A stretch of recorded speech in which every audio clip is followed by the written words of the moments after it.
रामपुर नाम का एक बड़ा सा गांव था। ये गांव किसानों का गांव था। यहाँ अधिकतर खेती करने वाले किसान रहा करते थे। वहीं गांव के पास ही घने जंगलों के बीच पीपल के पेड़ में एक भूत रहा करता था।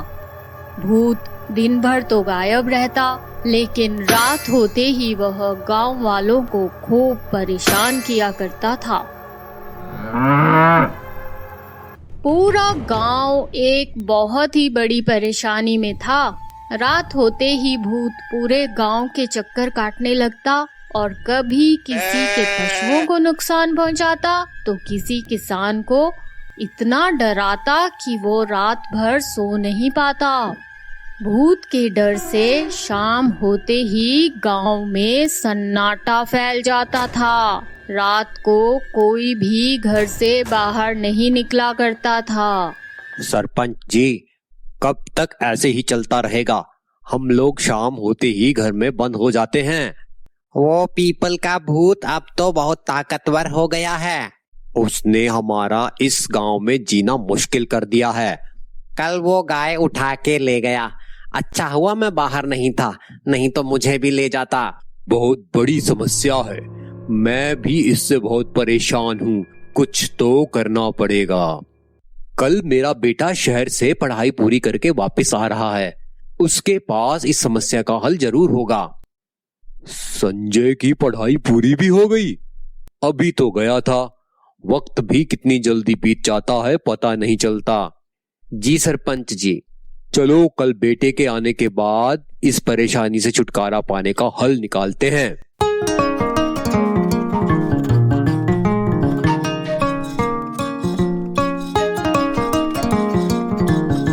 बेटा, शाम को बाहर मत निकलना। क्या हुआ पिताजी? शाम को क्या है? तुम्हें हमने पहले नहीं बताया। कुछ सालों से इस गांव के पीपल के पेड़ पे एक खतरनाक भूत का वास हो गया है बेटा। कैसी बातें करते हो पिताजी? आजकल के जमाने में कोई भूत होता है क्या? ये सब कहानियों में ही होता है। हम इंसान ही सबसे बड़े भूत हैं। बेटा, हम भी विश्वास नहीं करते थे। जब अपनी आंखों से देखा, उस दिन के बाद शाम को बाहर जाने की हिम्मत नहीं हुई। ठीक है पिताजी। सब पता नहीं कौन से अंधविश्वास में पड़ गए हैं। मैं खुद जाके आज ही देखता हूँ इस भूत को।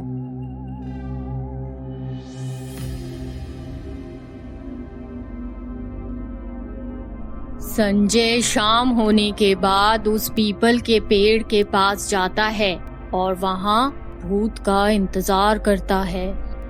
कहाँ हो भूत जी? क्यों सबको डरा रखा है? आओ बातें करते हैं। ये क्या था? अरे ये तो सच का भूत है। भागो। भूत भी उसका पीछा करता है। संजय जल्दी जल्दी घर की तरफ भागता है और किसी तरह बच जाता है, लेकिन भूत उसके घर के बाहर उड़ता रहता है। मैंने बहुत बड़ी गलती कर दी पिताजी की बात ना मानकर। आज तो जान से हाथ धो बैठता। कल सुबह होते ही इसका इलाज ढूंढना पड़ेगा। सरपंच जी, कल फिर से एक दुर्घटना होने से बच गई। बेटा संजय, तुम्हें वहाँ नहीं जाना चाहिए था। जी मैंने ये सब सीरियसली नहीं लिया, लेकिन अब हमें इस भूत का इलाज करना पड़ेगा। वो कैसे बेटा? मैं एक बहुत बड़े बाबा को जानता हूँ। हमें उन्हें गांव में बुलाना पड़ेगा और उनसे अपनी समस्या का निदान करने के लिए गुजारिश करना पड़ेगी। मैं आज ही उनको लेके आता हूँ। हमें तुम पे पूरा विश्वास है बेटा। संजय बाबा को लेके आता है। बाबा के आते ही सब गांव वाले एक साथ इकट्ठे हो जाते हैं और बाबा को उस पेड़ के पास ले जाते हैं जहां भूत का वास होता है। बाबा, ये है वो पेड़ जहाँ भूत रहता है। आप लोग चिंता मत करो, मैं भूत को काबू करने की कोशिश करता हूँ।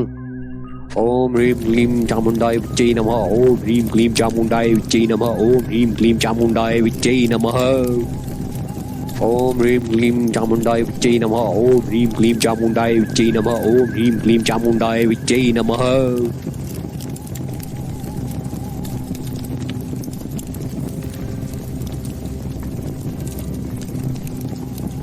ये ऐसे नहीं मानेगा। मेरे पास एक तरीका है। ये भूत केवल रात के अंधेरे में निकलता है, जिसका अर्थ है कि इसे दिन की रोशनी से डर लगता है और रोशनी के सहारे ही भूत से छुटकारा पाया जा सकता है।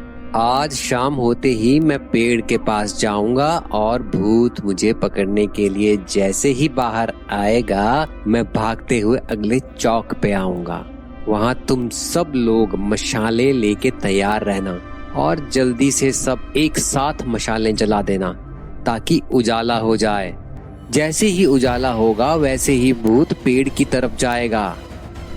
वहाँ पहले ही बाबा तैयार रहेंगे अपनी शक्ति के साथ और उसे बांध देंगे। फिर हम पेड़ को भूत के साथ ही आग लगा देंगे। बेटा अपना ध्यान रखना, ये काम बहुत खतरनाक है। हम चौक पे तैयार रहेंगे। ठीक है पिताजी।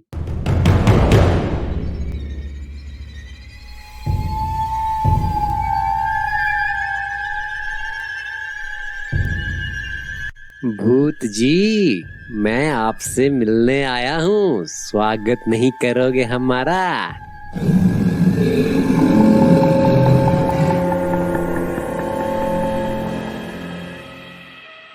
भाग संजय भाग, आज ये भूत रहेगा या मैं। जैसे ही भूत संजय का पीछा करते हुए चौक पे पहुंचता है तो किसान हाथों में मशाल लिए चारों ओर उजाला कर देते हैं। रोशनी को देखकर भूत डर जाता है और वापस पेड़ की ओर भाग जाता है।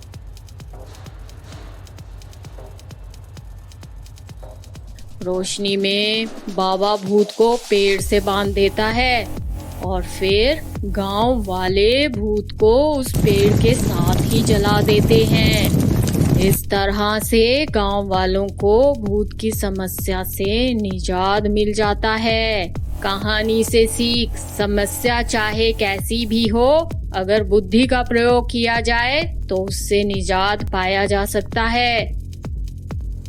Priyani Makers